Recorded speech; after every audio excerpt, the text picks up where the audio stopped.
Hai, Assalamualaikum, Syamil sini. Dah lama saya tak buat perkongsian. Saya mulakan balik dengan benda yang paling simple.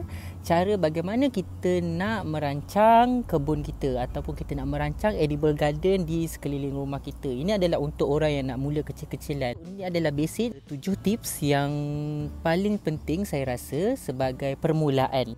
Yang pertama, kita kena fikirkan untuk bermula dalam skala yang kecil. Start small. Sebab apa? Supaya kita tahu potensi diri kita sendiri, minat kita sendiri. Kadang-kadang orang yang nak menanam ni dia ikut-ikut trend. Okey, semua orang menanam, kita nak menanam. So kita jadi ambitious. Kita rasa macam, oh okey, orang nak buat ni, orang nak buat ni, orang nak buat ni, so kita nak buat benda yang sama. Better untuk korang mulakan menanam dengan cara yang paling simple. Start small. Okay, pilih berapa, besar mana yang kita nak buat.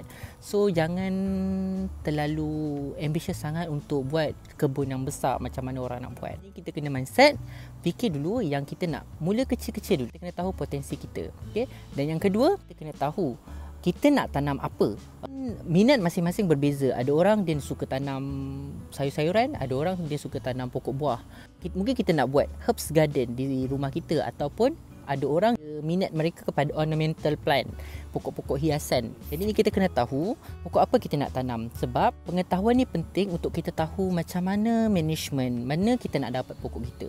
Bila kita dah set apa yang kita nak buat dekat garden kita, kita kena ambil tahu, okay, pokok yang kita nak tanam tu kita boleh dapat dia daripada seed ataupun daripada anak pokok. Ada pokok yang mudah untuk kita dapatkan daripada anak pokok. Kita tak perlu nak beli benih pun. Contohnya daripada kangkung ataupun kita beli kucai, bawang. So kita boleh tanam dia daripada apa yang kita beli. Kita tak perlu nak cari anak benih dia. Mungkin kita boleh pakai daripada anak pokok sahaja.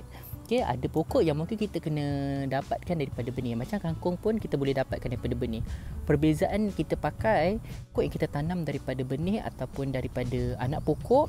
Kebiasaannya pokok yang kita generate sendiri daripada anak pokok ni dia lebih cepat kita dapat hasil berbanding daripada pokok yang kita tanam daripada seed. And then kita kena tahu keadaan laman rumah kita. Dia ada dua. Kalau contoh macam rumah ada tanah, kita boleh decide sama ada nak tanam direct terus ke atas tanah. Kita kena prepare laman kita, ataupun kita boleh tanam dekat dalam pasu, ataupun kita tanam dekat dalam polybag.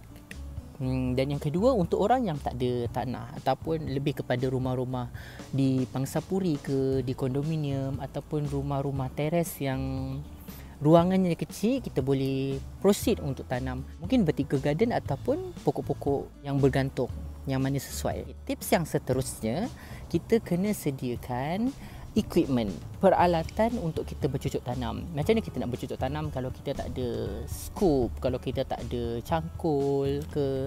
Kena sediakan tools yang untuk menanam supaya dia jadi kelengkapan untuk kita membina kebun di rumah kita. Tips yang seterusnya, kita kena sediakan tanah yang baik. Selalu tanya dengan saya, Syamil, nak beli tanah ni okey tak? Nak beli tanah ni okey tak? Ada ramai sangat yang tanya dengan saya. Secara jujurnya, kalau nak senang, saya akan cakap, okey, cuba je tanah tu. Sebab saya tak pernah guna tanah yang dibeli di kedai-kedai runcit ke. Dia lagi baik kalau kita pergi ke nursery lah. Tapi of course ada orang bila dia nak mulakan bercucuk tanam yang simple, ataupun dia nak membina kebun yang kecil je di rumah dia, dia tak nak macam habiskan duit yang terlalu banyak untuk beli tanah yang mahal dekat nursery. Jadinya dia beli je tanah-tanah mungkin dekat online ke. Yang saya boleh cakap adalah, why not, cuba je. Okay? Tengok je jadi ke tak. Macam tu. Tapi kalau nak tanya recommendation daripada saya sendiri, saya lebih galakkan untuk kita mulakan menanam dengan media 321 yang saya pernah cerita dekat konten saya yang sebelum ni. Itu adalah konten yang seterusnya yang korang kena tengok selepas korang dah decide untuk mulakan kebun korang di rumah sendiri. Dan sebab apa saya lebih cadangkan untuk menggunakan media tersebut? Sebab itu adalah media yang paling basic, yang paling mudah untuk korang ikut. Bila korang dah biasa dengan keadaan media 321, korang dah biasa berkebun, so jadinya korang dah tahu trik dia, ataupun orang panggil life hack.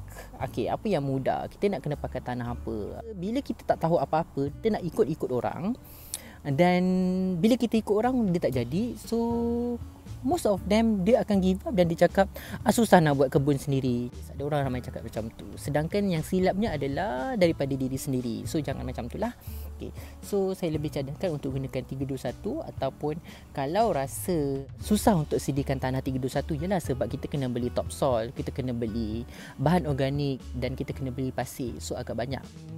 Sekiranya rasa benda tu adalah beban, korang boleh pergi dekat nursery untuk beli tanah semayan. Tanah semayan ni kebiasaannya dia dah ada semua bahan yang dekat dalam tu. So agak mudah jugalah untuk korang mulakan penanaman dengan menggunakan tanah semayan yang ada.